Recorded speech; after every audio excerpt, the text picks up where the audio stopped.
Hello मेरे प्यारे बच्चों, आप सभी को एसएसडीआर सर में स्वागत करता हूं। मैं आप सभी के लिए क्लास 12 के लिए मोस्ट ऑब्जेक्टिव प्रश्न लेकर आया हूं जो कि बहुत ही महत्वपूर्ण है। आशा करता हूं कि इस वीडियो को पूरा देखिएगा, तब आपसे लोग चैप्टर 1 यानी बातचीत में जितना भी ऑब्जेक्टिव प्रश्न पूछा गया था मोस्ट इम्पोर्टेंट, मैं 2025 के लिए लेके आया हूं कि बहुत ही महत्वपूर्ण है। आशा करता हूं कि इस वीडियो को पूरा देखिएगा, क्योंकि मैं पार्ट 1 लेके आया हूं। पार्ट 2 अगल का प्रश्न आएगा, उसने कहा था यानी हर चैप्टर से मैं जितना भी क्वेश्चन बनेगा ऑब्जेक्टिव, मैं आप सभी को हर वीडियो में मैं बताऊंगा। चलिए शुरू करते हैं। ध्यान से देखिएगा, मेरा पहला प्रश्न है बाल कृष्ण भट्ट जी का जन्म कब हुआ था। यानी बाल कृष्ण भट्ट का जन्म कब हुआ था, यानी 23 जून 1844 ईस्वी इसका करेक्ट आंसर हो जाएगा, नहीं हुआ था। ठीक है, चलिए अगला प्रश्न देखते हैं। दूसरा नंबर, मेरा दूसरा नंबर प्रश्न है बाल कृष्ण भट्ट की मृत्यु कब हुई थी। यानी बाल कृष्ण भट्ट की मृत्यु कब हुई थी, तो सही उत्तर हो जाएगा और करेक्ट आंसर बी नंबर, यानी 20 जुलाई 1914 ईस्वी में हुई थी। ठीक है, याद रखिएगा।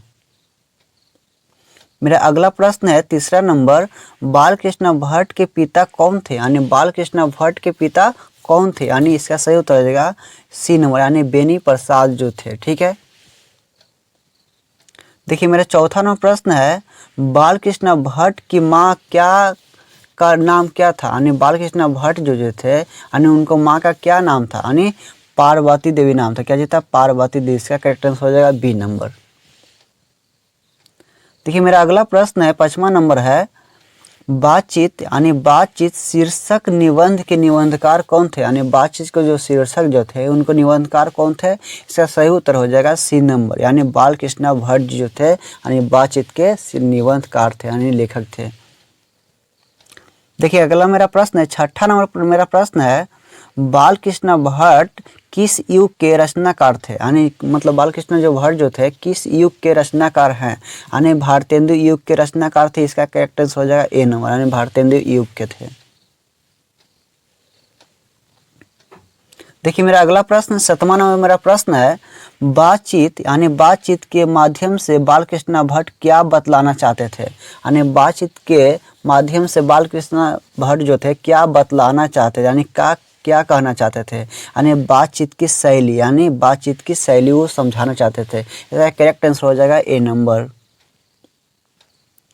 देखिए मेरा अगला प्रश्न है आठवां नंबर है बाल कृष्ण भट्ट जी ने किस पत्रिका का संपादन किए थे। यानी बाल कृष्ण जो भट्ट जी थे यानी किस पत्रिका का संपादन किए थे, इसका सही उत्तर हो जाएगा यानी हिंदी प्रदीप। किसको किए थे, हिंदी प्रदीप को किए थे। ठीक है, इसका करेक्ट आंसर हो जाएगा बी नंबर।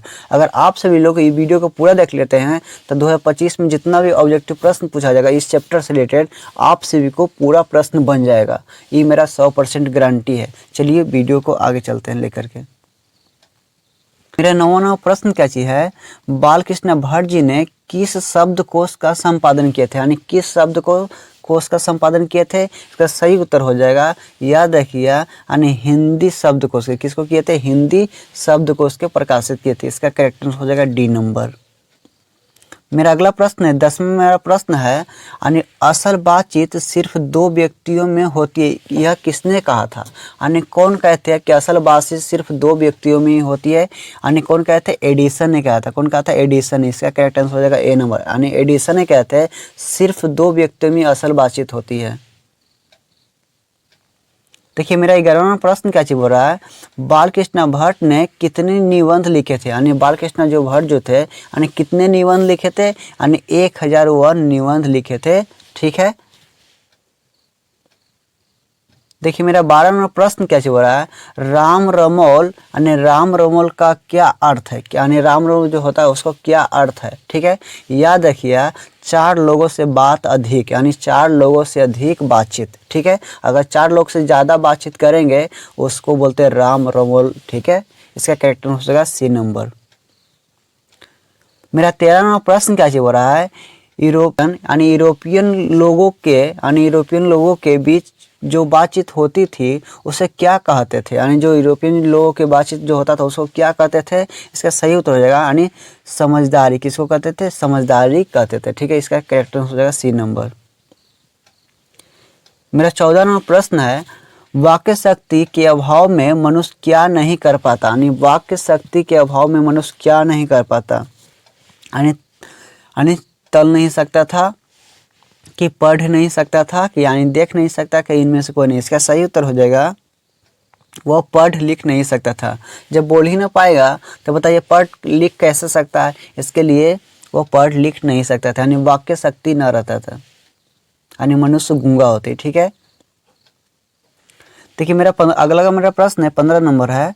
ठीक है, बालकृष्ण भट्ट जी हिंदी साहित्य के किस विधा के महान रचनाकार थे, यानी किस विधा के महान रचनाकार थे। इसका सही उत्तर हो जाएगा यानी आलोचना, यानी इसका करेक्ट आंसर हो जाएगा ए नंबर। ठीक है, यानी आलोचना के आंसर होगा। ठीक है, इसका करेक्ट आंसर हो जाएगा ए नंबर, यानी आलोचना के महान रचनाकार थे।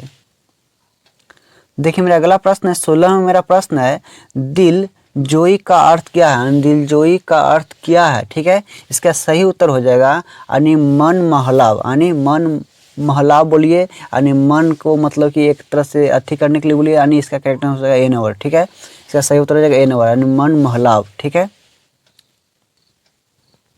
देखिए मेरा 17 नंबर मेरा प्रश्न है यूरोपियन, यानी यूरोपियन विद्वान अपनी बातें किस प्रकार दूसरे के सामने रखते थे, यानी जो यूरोपियन जो थे अपनी बातें दूसरे के पास किस तरह रखते थे। इसका सही उत्तर हो जाएगा यानी इसका सही उत्तर हो जाएगा यानी चतुराई की तरह से, यानी चतुराई से वो अपना बात एक दूसरे के तरह रखते थे। ठीक है, इसका करेक्ट आंसर हो जाएगा ए नंबर। ठीक है, चतुराई।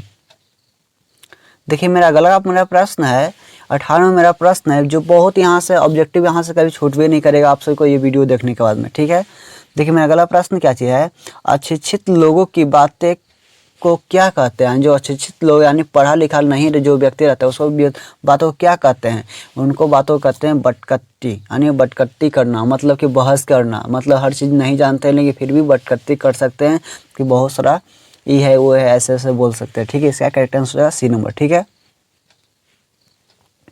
देखिए मेरा अगला प्रश्न 19 नंबर मेरा प्रश्न है बालकृष्ण भट्ट जी के यानी बालकृष्ण भट्ट जी के कहाँ के निवासी थे, यानी कहाँ के निवासी स्थान हुए थे। याद रखिए यानी इलाहाबाद उत्तर प्रदेश के थे। कहाँ के थे, इलाहाबाद उत्तर प्रदेश के। इसका सही उत्तर हो जाएगा ए नंबर। देखिए मेरा 20 में मेरा प्रश्न कैसे बोल रहा है बालकृष्ण भट्ट जी के पिता क्या करते थे, यानी बालकृष्ण भट्ट जी के पिता क्या करते थे, उनको पिता व्यापारी थे। क्या चीज़ थे, व्यापारी। अगर उनको महिला के नाम पूछेगा यानी मतलब कि उनको माता क्या करते थे तो संस्कृत एक महिला थी, यानी क्या चीज़ थी, संस्कृत एक महिला थी। याद रखिएगा यानी संस्कृत एक महिला थी। ठीक है, उनको माता जी क्या करते थे यानी संस्कृति एक महिला थे और उनके पिताजी क्या करते थे यानी व्यापारी थे। ठीक है, आप सबको यह वीडियो अच्छा लगा होगा तो चैनल को जरूर सब्सक्राइब कर लीजिएगा और बेल घंटी भी दबाना भूलिएगा, क्योंकि मैं हर शाम को 5 बजे हर दिन प्रतिदिन वीडियो डाल रहा हूं, जिसके मेरा आप लोगों को कमेंट लिख के जरूर से बताइएगा। आप लोग को मेरा सपोर्ट चाहिए, जिसके कारण मैं आप सभी लोगों के बहुत अच्छे से ऑब्जेक्टिव और सब्जेक्टिव की तैयारी करा सकता हूँ। ठीक है, वीडियो को देखने के लिए धन्यवाद।